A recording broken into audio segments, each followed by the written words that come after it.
So first of all, what I'm seeing here in this spread is there has been a grave injustice that you're experiencing, that you're encountering, you're coming into contact with, or you're trying to fix and you're trying to solve. Okay, so I feel like there's a situation here. Some of you might be in the legal profession. Some of you are dealing with like legal paperwork. Some of you are doing work that is, it's like really important stuff that is coming across your desk. Okay, it could be like something very life or death, something that is very, it seems like something very epic, like there's a protagonist and there's a villain. Okay, so whenever, and the reason I say that is I feel like 10 of Swords, somebody got hurt. 7 of Swords, somebody got away with it. So there's like a protagonist, and usually in, you know, a traditional story, the protagonist always rides off in the sunset, always overcomes these obstacles, right? And then the villain might get away with it the first time, but at the end of the story, the villain always gets caught, right? But whatever you're dealing with in this recent situation, I don't feel like it's recent as in, you know, months. I feel like this has been probably within a span of a year. You're dealing with a situation where you're just like, where is the justice? Where's the day of reckoning? Where is the happy ending that is supposed to come as a result? I'm on pins and needles waiting for the situation to unfold, or waiting for justice to be dished out in a situation where the protagonist gets what's coming to him and the villain gets what's coming to him. And I don't even see it. I don't even see how that's possible. I don't even see the end in sight. So there's a situation here that's making you feel a little bit jaded. And it's a situation where you're just like, this is really unfair. This is really unfair. I feel that the people, there's a role reversal. What you feel is the protagonist in your mind, what you feel is the person that you can come to, that you can confide in, turns out to be somebody that, you know, is less than honorable. Whereas somebody that you feel is like, you know, traditionally the antagonist in a situation, in a story, or in some type of a narrative, they also have their own hidden agendas. And going back to what I have been telling you for the past few months, we're dealing with people, okay? People are self-serving, most people, I feel. And we're dealing with situations where you might be dealing with somebody who don't see the same things that you're seeing, and who don't see, or who don't, people who, so for example, if you have a set of problems and you're like, these are clearly problems, why isn't everybody acknowledging them? I feel like to a certain extent, we can't really agree on what is the most dire problem, or what's really a problem that needs to be urgently fixed. We might acknowledge that, yes, it's a problem, but there are other things that are more dire, that are more pressing, that needs to be taken care of before we can tackle this problem. So I almost feel like you might be, you know, going back to that image, complaining or mulling over or contemplating something that is very, very complex, okay? You're venting to this chimpanzee, and you're just like, look at what is wrong with this entire picture. Look at all these problems. And these problems are a long time in the making, okay? The swords just don't get there overnight. It's like a series of bad turns, a series of bad decisions, a series of bad implementation. And it's gotten to this point where there is no return. And then as a result of it, it's really, really hard to resolved or to even resolve this issue, because it's been so deeply entrenched and it's like such a long time in the making that if we were to try to fix it, we have to kind of scrap away everything that has been done before. And I feel like there's a lot of hesitancy from the people around you or the people involved in even wanting to tackle this big problem, even wanting to acknowledge, yes, it's a problem. So it's sort of like this elephant in the room. No one wants to talk about it. Everyone knows it's a problem, but no one really wants to take on the challenge to resolve it. And so it goes unaddressed, it goes unabated, and whoever is kind of the people that are benefiting from it are just going to continue to benefit from it. So there's a situation here where you're definitely, it's affecting your ability to have faith in the system, to have faith in rules and regulations. You might have once upon a time felt that, rules and regulations are there for a reason. They allow order in a very chaotic situation. They allow society to run smoothly.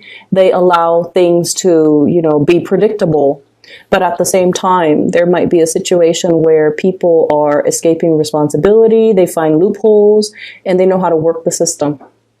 And that really, really aggravates hardworking people.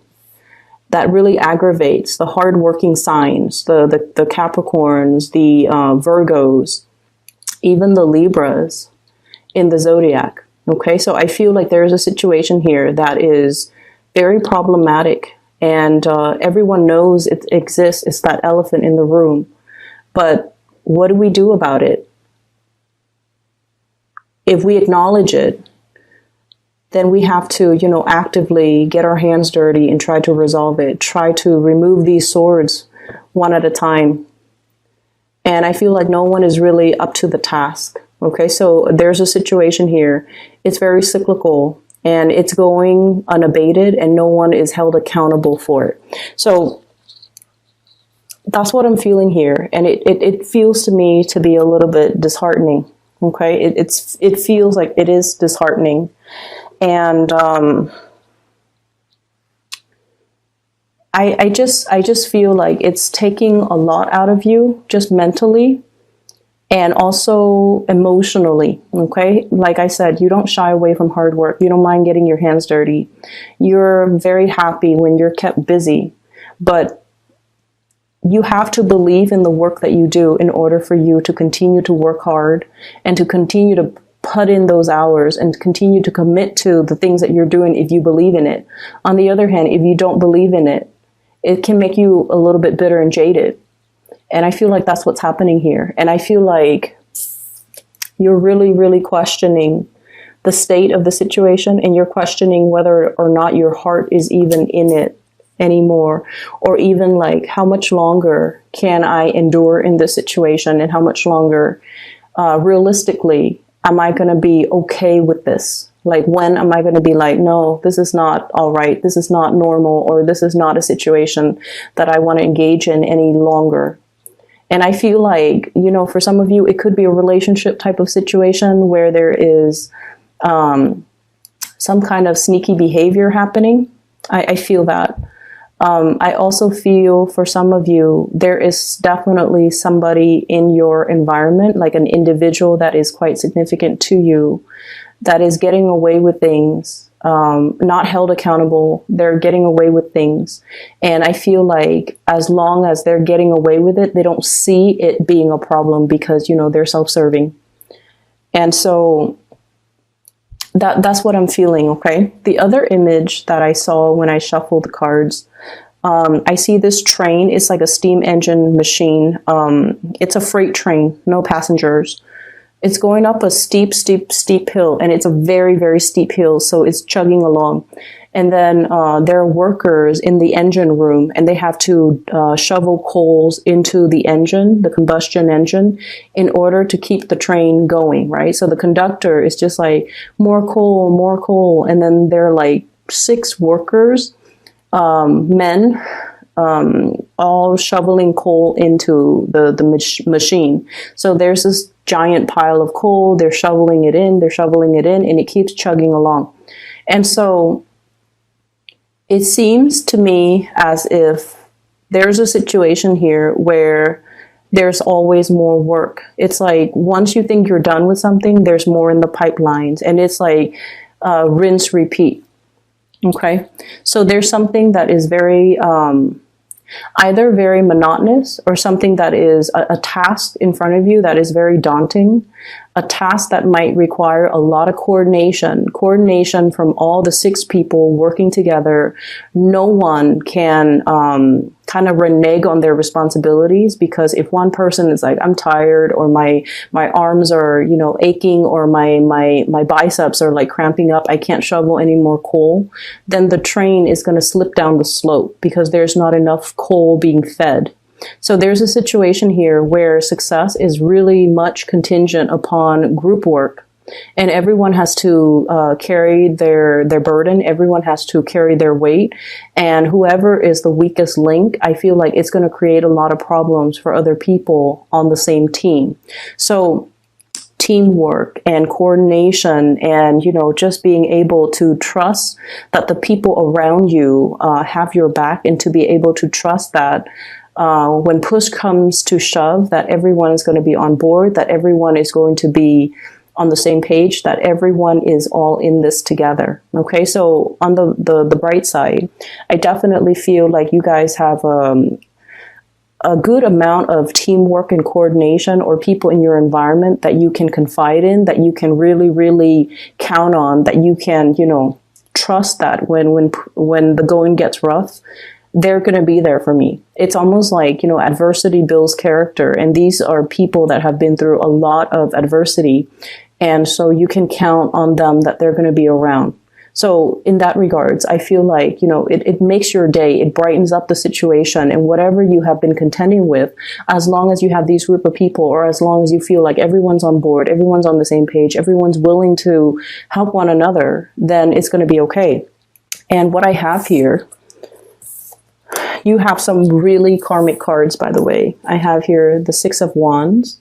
Sixes are numbers that deals with institutions and stability. Okay, Six of Wands. This is a tremendous amount of success. Being able to shine, being able to achieve a lot of success. So I definitely feel success is really hinging on a lot of teamwork. We have as well the Six of Pentacles, generosity. The people around you are very, very, very good-hearted people. They have a really good heart. Okay, they're very sympathetic. And I feel like, you know, they do want everyone to thrive. It's almost like we're all in this together, and then whatever benefits we accrue from a situation, then we're going to share it amongst each other. So it's almost like no one is individually, no one's a winner. It takes a team, it takes concerted effort for everybody to benefit from this major win. And then we also have the Six of Swords, sailing over troubled water, whatever rough patches that you've been hitting, and whatever this situation is right here, where you feel a little bit jaded and a little bit like just disheartened. You're going to be able to sail away past it, and you're going to be able to see a clear course ahead of you. Okay, this is smooth sailing. This is like being able to know exactly what you're doing, and then the work just flows. Okay, so whatever snags that you've had along the way, whatever situation where you feel like, you know, it's like you clear up things off your desk, and then there's more work in the pipelines. You're going to be able to come up with processes or methods or ways to streamline the work, so that you're not going to be stuck doing it. You're going to transition into a state of flow where you know where things are supposed to go, you know exactly what you're doing, and all the steps that are necessary in order to get the things done. Okay, so they're really, really telling you that, you know, the worst is over, and they're telling you now pretty much it is time to reap your rewards. And I also feel like there's going to be somebody coming into this situation to rectify it and to find a solution for it. Ten of Swords, okay? And then this person coming in, we have here this is the Knight of Swords. I don't see this as a physical person. For some of you, it could be an air sign, an Aquarius, a Gemini, or a Libra.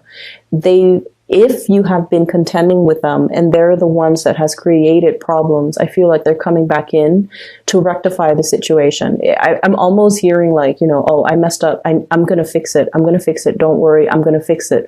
So I feel like there is a wrong being righted, or a person coming in order to fix this situation. For those of you who are dealing with some type of an injustice in terms of like legal issues, or even a problem that is so deeply entrenched. It's like so complex. You might not know how to unravel it. Like, you might not know how to disassemble and take all the pieces apart in order to figure out where does the problem stem. So I see something systemic, like a systemic problem that's not going away. It's very pervasive, and one person will not be able to solve the situation. It takes a concerted effort. It takes a team. It takes like all the people to put their heads together to be able to crowdsource. And, you know, it's like putting all the brains together to be able to resolve a situation, unravel it, understand it, and come up with some type of a game plan in order to fix it. And it is going to be coming through. Okay. So let me just say, I just feel like, you know, this month is so short, but across the board, I've done a lot of readings for the signs, and I feel like there has been some major awakening for a lot of the signs. And I feel like for earth signs in general, for this month, the awakening has been very, very internal. Okay. It's almost like, okay, let's acknowledge that elephant in the room. And I feel like for Capricorns, it might have been the same way too. Let's acknowledge that elephant in the room. Let's just figure out a solution. Let's not deny that this is a problem anymore. And let's not try to, you know, resolve it. Let's think really long and hard, and especially getting the people that are responsible for a situation, holding them, you know, like telling them to be the ones to fix it. But I also feel like it does take a concerted effort or a lot of coordination in order to come up, I guess, with the best practices in order to resolve it. Okay. So I do feel the frustration, it's almost coming to an end. There's going to be some really good news coming through. Okay. We have the Judgment card. This is usually the contact, okay? Good news, communication, whatever comes in is very, very, very sudden. And then it's going to offer you a major, major solution in order for you to kind of sail away from this situation. I see for some of you in an academic setting, okay? Maybe you've had a lot of like stop and go type of energy regarding your academic accomplishments. So, for example, you might be working on a grant. You might be working on a project where you finish up parts of the project. They give you a grant, and to continue the next phase. And I feel like you're hitting some type of a creative block or a writer's block, and then you're going to be able to overcome that. So I do see it in this spread. I also feel as well, for some of you, you might be like doing your thesis, senior's thesis for, you know, if you're an undergrad, a master's thesis, if you're in grad school, or like a PhD or publishing something, and you have stumbled upon like a major writer's block. Like, where do I go next? Which solution should I try? And I don't see any financial worries. I do feel like, you know, if you're looking for grants and funding, this is a really, really good time for you to write that proposal, because this is like money coming through from an institution, Six of Pentacles here. So I feel like the situation can be alleviated. So if you have a really good project, you're trying to get off the ground, you're trying to get financiers, or you're trying to get funding in whatever capacity, it is going to be coming into the picture. And I feel that it's something long awaited, and it's something where you have to have the confidence to submit it, and to, you know, like the whole peer review process, or the whole process where you have to go in front of a panel of people to pitch whatever it is that you have created. It's not a comfortable process for you guys in general, because you guys are not usually the ones to do the sales pitch. You're better behind the scenes, but I feel like you're called upon to kind of slip into the limelight, to pitch something, to sell something, to show something. And you have to learn to be comfortable in that role, because I feel like you know it in and out. And because you can express yourself, you guys are really, really articulate. You're able to kind of get people on your side, get financiers, get people on board. Another thing that I want you to be very careful about, and I mentioned before, the chimp and the scientist, right?